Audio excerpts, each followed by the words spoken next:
سلام. بریم برای درست کردن یه حلوای سریع و خوشمزه.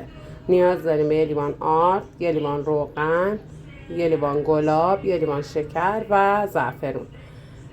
به تعدادی که الان گذاشتم اگر بخواین بیشتر باشه میتونین اینا رو هر کدوم رو 2 برابر یا 3 برابر درست کنیم. بریم آمادش کنیم. اول آردمون رو میریزیم. بچه این نیازی به تفت دادن اولیه نداره. یه لیوانم روغن میریزیم، همش میزنیم.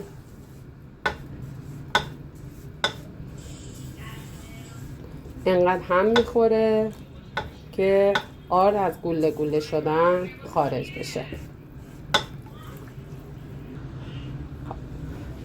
بچه همونجوری که میبینین من مقدارشو چون بیشتر میخواستم بیشتر درست کردم. این از خودش، اینم گلاب و شکر و زعفرون رو با هم قاطی میکنین، هم میزنیم روی گاز. برای شهدش انقدری هم میزنیم که فقط شکرش حل بشه، نه وقت قل بخوره یا بجوشه. این خود آرد و روغنم انقدری تفت میدیم که یه مقدار رنگش تغییر کنه، در واقع زعفرونی میشه. یه حلوای زعفرونی داریم الان.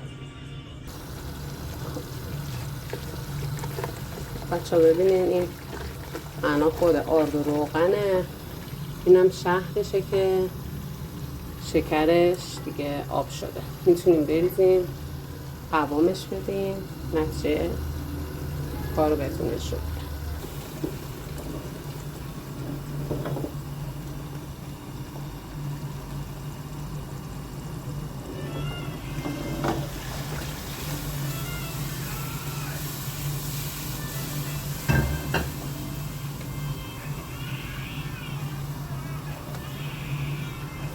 یه کوچولو همش میزنیم و بعدش میداریم.